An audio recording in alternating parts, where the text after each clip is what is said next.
सबसे पहले तो यार आप सबको अस्सलाम वालेकुम और खुशी है कि कल से क्रिकेट आ रही है क्योंकि पाकिस्तान बहुत अरसे से नहीं खेल रहा। आपको पता पीएसएल हुआ और न्यूजीलैंड हमारी आखिरी सीरीज थी और टू बी ऑनेस्ट ऑस्ट्रेलिया और न्यूजीलैंड दोनों में जो शिकस्तें हुई जो सारी चीज़ें थी आपको याद होगा। जो मेरे रेगुलर मतलब व्यूअर्स हैं, दोस्त हैं जो देखते हैं वीडियोस को, कि मैंने बहुत दफ़ा कहा था कि जो कुछ हो रहा है ये फरवरी के बाद तब्दील होगा और ऐसा ही हुआ। सब कुछ तब्दील हो गया और बहरहाल पाकिस्तान क्रिकेट को कंसिस्टेंसी की ज़रूरत है और इसकी बुनियाद अब रखी जानी चाहिए इस सीरीज से कि आप जो भी प्लान करना चाह रहे हैं आप उसको कंसिस्टेंट कीजिए। अच्छी बात यह है कि आपको चाहे मोहसिन नकवी की अपॉइंटमेंट पसंद आए या ना पसंद आए, लेकिन ये बहुत ज़रूरी है कि जो भी अपॉइंटमेंट हुई है उसको लॉन्ग टर्म चांस मिले। और जैसे ये गवर्नमेंट अब बन गई है, नई गवर्नमेंट है, 5 साल के इलेक्ट हुई है, 3 साल के लिए चेयरमैन आए हैं और अब जो डिसीजन मेकिंग हुई है आई एम श्योर के परफॉर्मेंस एवेल्यूएशन तो चलती रहेगी, लेकिन कोई इमीडिएट और सडन चेंजेस मुझे कम से कम नज़र नहीं आ रही।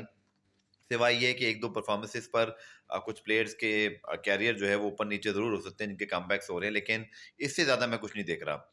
एनीवेज, ही पाकिस्तान न्यूजीलैंड T20 सीरीज और न्यूजीलैंड लास्ट टाइम भी 2-2 से बराबर करके गया था। इस बार वो 9 प्लेयर्स के बगैर हैं, लेकिन उनके पास जिस तरह की अप्रोच है टुवर्ड्स द गेम वो बहुत अटैकिंग और पॉजिटिव क्रिकेट खेलते हैं और पाकिस्तान को भी ऐसी ही क्रिकेट से उनको जवाब देना पड़ेगा, वरना नतीजा मुझे 3-2 वाला लग रहा है, किसी भी तरफ जा सकता है। अच्छी सीरीज और कंपेटिटिव सीरीज हो सकती है, लेकिन प्लेइंग 11 जिस पर मेरी बहुत नज़र है कि कल जब शीट आएगी, चूंकि आज तो टीम अनाउंस नहीं हुई ऑफिशियली, और इसलिए हमेशा जब कोई चीज़ ऑफिशियली अनाउंस नहीं होती तो इबाम और इम्कानात पर ही बात की जाए तो बेहतर होता है। लगता मुझे यूं है, अगर मैं बाबर आजम को रीड करूं, उस बाबर आजम को जो कि बड़े पावरफुल कैप्टन है, जो बहुत ज़्यादा जिनके पास कमांड है, तो मैं ये सस्पेक्ट करता हूँ कि बाबर आजम और रिजवान ओपनर होंगे, साइम अयूब उसके बाद आएंगे, उसके बाद उस्मान खान आएंगे, फ़खर जमान शायद अभी ना खेल रहे हों, उनको आगे चांस मिले, और उसके बाद फिर इफ्तिखार, और फिर जो है आपके पास डेफिनेटली आजम खान का ऑप्शन मौजूद है। सलमान अली आगा को ना रखने पर स्क्वाड में मुझे बहुत हैरत है। ही इज़ अ रेगुलर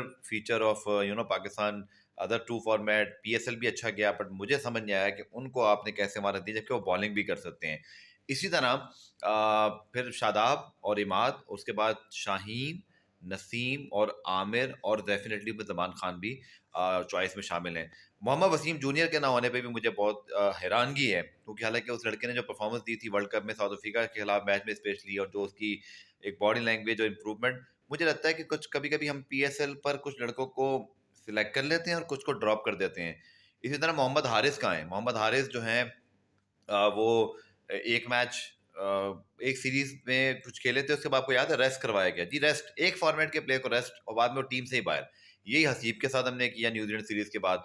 सो मुझे बहरहाल टिपिकल पाकिस्तान अप्रोच है कि हम प्लेयर्स को जो है ना, यंग प्लेयर्स को इसी तरह इस्तेमाल करते हैं। एनीवेज, मुझे जो 11 पता चल गई थी, मुझे आपको देख लिया। आज आपने देखा कि बाबर आजम की मुलाकात भी हुई चेयरमैन पीसीबी से, वहाब रियाद और अजहर महमूद बैठे हुए थे, और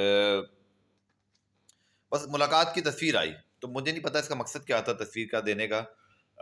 सिर्फ बहरहाल मोहसिन नकवी साहब ने इसका ट्वीट तो ज़रूर किया है, लेकिन बोर्ड की जानिब से कोई चीज़ इसमें जो है वो मुझे नहीं पता कि इसकी एक ऑफिशियल क्या वैल्यू है, और इंटरनल मीटिंग थी तो भी तस्वीर। बहरहाल अब क्या कह सकते हैं, पाकिस्तान क्रिकेट में ये सब कुछ चलता रहता है, लेकिन ऐसे लग रहा है मुझे, मैं कल शीट देख के मुझे अंदाजा हुआ कि इस टीम को चला कौन रहा है, बाबर आजम, वहाब रियाज या अजहर महमूद, या मिलकर चलाई जा रही है। कल बहुत इंपॉर्टेंट दिन है मेरे ख्याल में। जितना मैं बाबर आजम को समझता हूँ, आई थिंक वो अपनी उस पोजीशन पे वापस जाना चाहेंगे जहां वो रिजवान थे, और परफॉर्मेंसेज भी ठीक ठाक है। मैं इन दोनों के हक में रहा हूँ, लेकिन ये जरूर मुझे लगता था कि हमेशा से और अभी भी कि एक साइम और रिजवान बाबर, इन दोनों में से कोई एक नीचे आए और एक ओपनर ऊपर जाए। वो फखर हो सकते थे, अब साइम बहुत अच्छा खेल रहे हैं। तो मेरी तो अपनी ये राय है, देखिए कल टीम फिर क्या अनाउंस होती है और फिर क्या रिजल्ट निकलता है।